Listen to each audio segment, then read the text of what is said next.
Okay, so I did this with offense. Now I'm doing it with defense. This is going to be my top 20 defensive prospects of the 2021 NFL draft. I'm just going to go down the list, talk about basically when I would draft them if, all things equal in a vacuum, who's the better prospect. Let's go bottom to top this time. So we're going to start off with number 20. We're going to go with Joseph Ossai. Listen, there's a lot to like about him.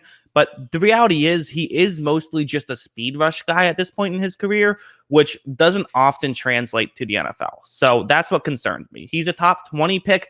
I do think that take a second round pick on him. I have a second round grade on him, but I just can't go higher than second round with him. Number 19, I'm going to go Azeez Ojulari, who is, unless it's Ojulari, I'm not exactly sure. I apologize, Azeez, but he's another guy, really good speed rush. It's fantastic.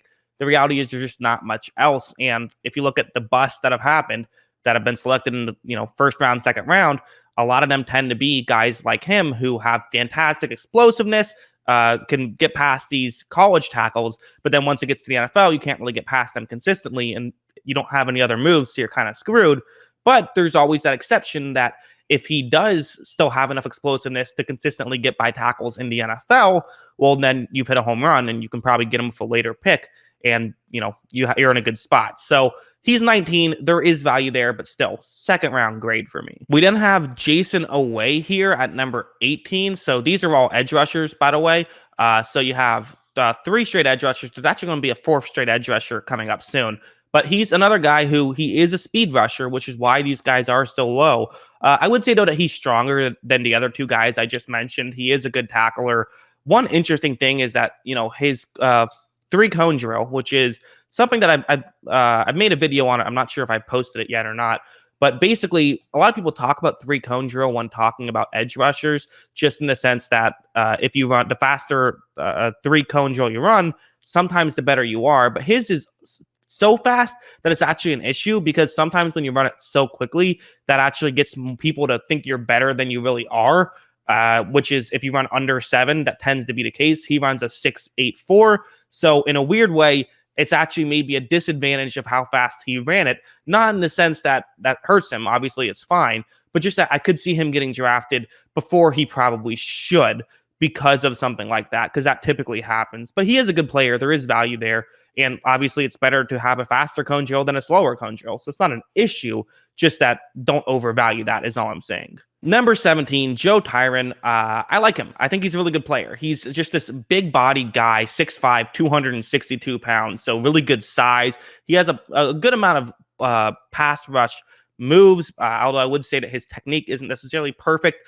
But really, especially against the run, is where technique is an issue. So he might be one of those guys that could be a really good player if put in the right system. But if he's not put in the right system, it could be an issue. But there's a lot to like about him, I think. And I don't know. I'd like to see him be a bit more physical. But to me, he is a good player. I still have a second round grade on him. But he is someone who, if the situation was right, I wouldn't hate getting him in the first round. Number 16, the last second round graded player I have on my top 20 list. So he's I believe he's 33 on my prospect list. So he's definitely very good here, where there's things I like about him, things I don't like about him. He's very physical. He hits like a missile. Think a Jonathan Abram type. Think a Jabril Peppers type, which is the guys who just run in and they're just going to, apply pain basically, which obviously sometimes you need to make a quick tackle. So that's good.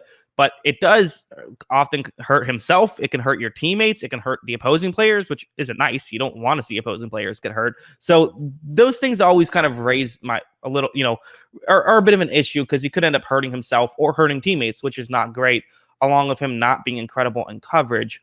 But again, if you're getting him in the second round, he is physical. He is a good tackler. Like, there's a lot to like about him. So I do think that he is definitely worth spending especially a high second or maybe even a first, given the right situation. We now have Elijah Molden at number 15. There's things I like about him. I'm not crazy about him either.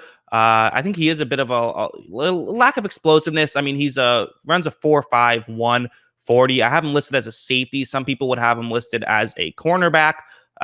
which, he played corner last year, but I kind of think he's better as a safety because he breaks in. He could also be a zone corner. I could see that happening as well. But the reality is he's another guy who I kind of feel like could start, but I just don't know if he's going to be a superstar. To me, this is kind of not the best safety class, in my opinion. Number 14, Jaycee Horn. Now, people are all over the place with Jaycee Horn. Some people say he shouldn't be a first-round talent. Some people say he's, this incredible talent. He should go first overall. Okay, no one's saying that, but people are saying he should be a top 10 pick. And listen, he makes quick decisions, although I would say he doesn't always make the right ones. Obviously, there's the whole physicality thing that I do think is a tad overrated. Yes, he does use his hands at the line a lot, but I think it's a fair thing to bring up that he also gets a lot of penalties, and that's an issue, especially when he's not the fastest corner. He runs a 4.37. So, and that's, by the way, that sounds like a really good time, but that is a pro day time. That is not a combine time. So it's probably closer to like 4.47, which is on the slower side. And it's concerning, especially when, he can also rely on his contact too much. Now, I think people really underrate his feet. I think his feet are so good that he's worth a first-round pick on. And I think that in the right situation, he could still thrive. I do worry a bit about if he's in the wrong situation, how that could go. But he's a good player, and I think spend a first-round pick on him. There's a lot to like there. Number 13, Zaven Collins. Really, the biggest issue I have with Collins is just his speed. He runs a 4.67, which isn't great, but he is a good blitzer despite this not necessarily being the fastest. He's smart, and he does make some splash plays. He's a good run-stopping linebacker. So, really, what I like about him as well is that he's 6'4", 260 pounds. So he's a big guy who's going to stop the run. He's not the fastest player, but you know what? You can't get it all with some of these guys.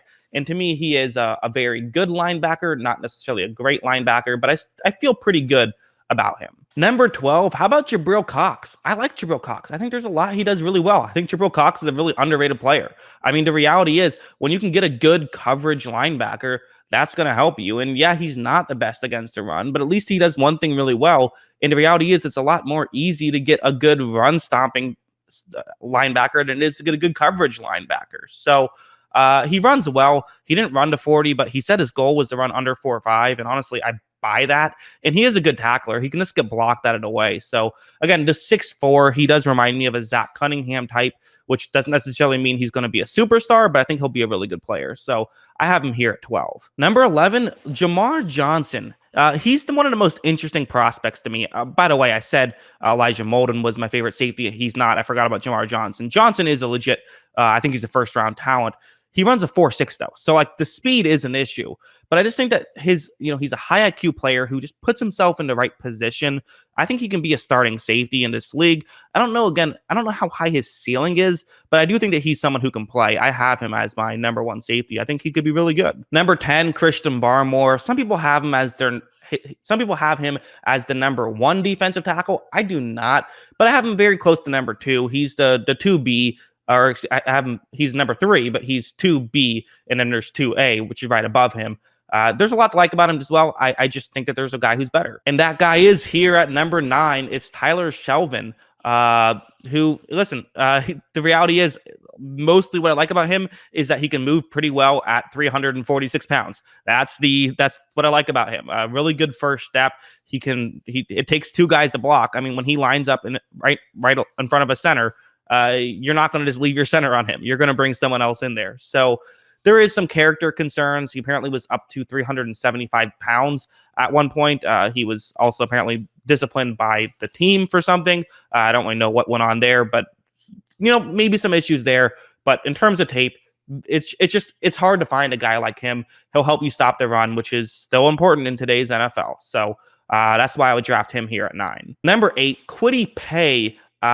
Listen, there's some crazy stuff about him. For one thing, there's some like rumors that he ran as I've heard as low as 6'3", 3-cone drill, which is seemingly impossible. I mean, that would be like a great wide receiver time. So like, I just don't know about that. But we don't have the actual rumor there. It's just a rumor. It wasn't even a pro day thing. But he did have a video. It did look impressive. I just don't know if it's quite there. But his tape's also impressive. I mean, he's got great technique, great feet, great speed, great hands, and good strength. Not quite great strength. So that's the one potential issue. But 6'4", 271, good size. He's just there's a lot to like about Kwity Paye. I think he'll be a really good edge rusher. To me, he is my second highest rated edge rusher in this draft class. Number 7, let's get, this is the hot take, I know, but I think Eric Stokes is going to be really good. The reality is he just has a great 40 time. He's blazingly fast, and that matters a ton in today's NFL. In fact, that's the main thing when it comes to cornerbacks is speed. Typically, it's very rare for a quarterback who runs, he got clocked at 2.45. 2.45. That would be fast. 4.25. Which is, still very fast. I'm not sure if it's actually that quick. If we're going by to just add 0.1 to everyone's time, then that'd be a 4.35, which is still very good. And the reality is guys that run under 4.4 as cornerbacks who still have enough talent to get drafted in the first 2 rounds turn into good players. They just almost always do. I have total faith that Stokes will end up being a good player.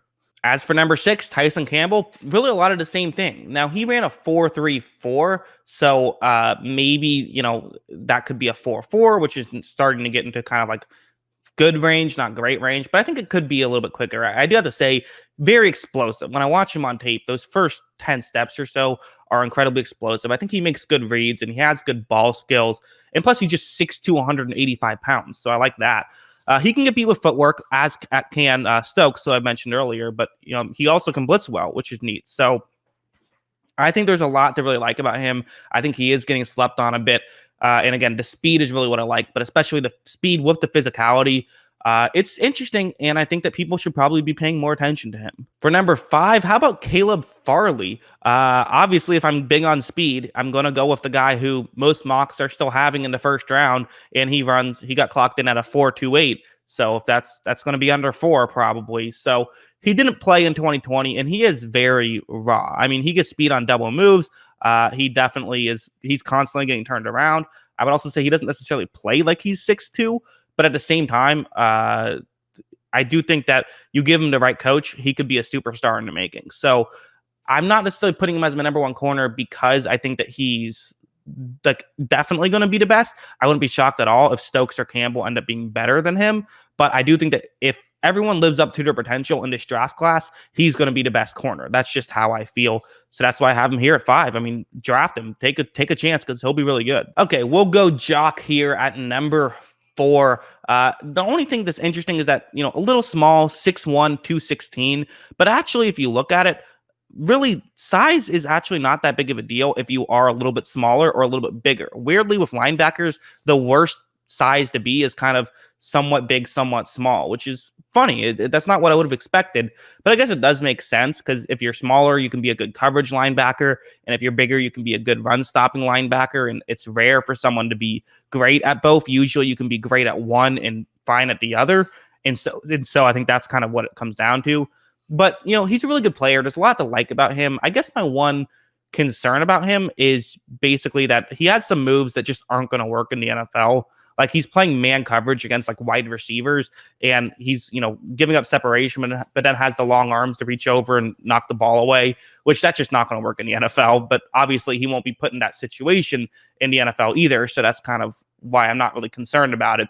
Plus, he's an incredible blitzer. He is my number 2 linebacker, but that's only because of someone else who I think is just better in this draft class. Number 3, Levi Onwuzurike, who I think that there's a lot really good about this guy. Yes, he's not necessarily the best run defender, despite being a defensive tackle. And I know he's a bit undersized at 293 pounds, but I'm not concerned about that. I think that this guy is so strong, despite being a little bit smaller, that it reminds me of, now, I want to be clear. I am not saying he is going to be this player, but it reminds me a little bit of Aaron Donald, just in the fact that being undersized and still being so strong. That's it. That's the only, he's not Aaron Donald. The footwork is nowhere near as good as Aaron Donald. He's still not even as strong as Aaron Donald, despite being incredibly strong. But the reality is, when it comes to defensive linemen, strength, it tends to be what carries over.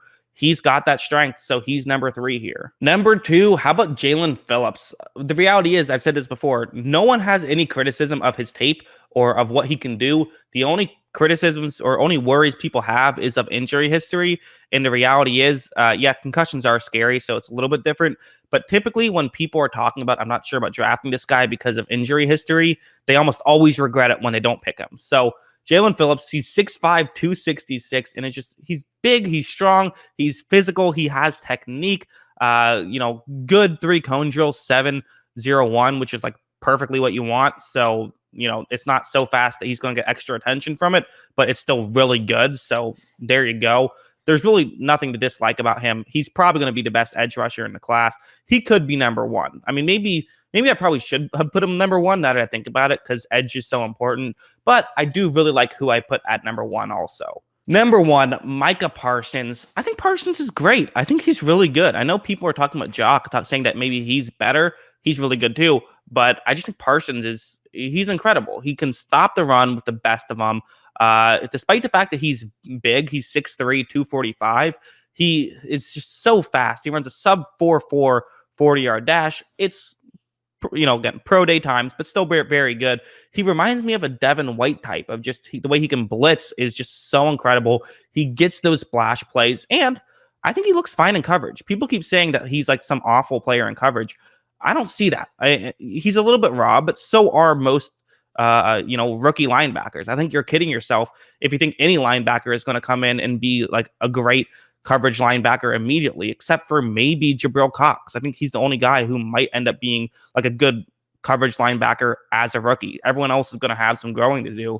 And Parsons is so good at the other stuff that, especially you put him in the right system, you let him sort of just range around and do his thing, I think he'll be great. So yeah, that's what I think. What do you guys think? What are your thoughts of this list? Let me know in the comments below. Always love hearing from you. And of course, as always, thanks for watching.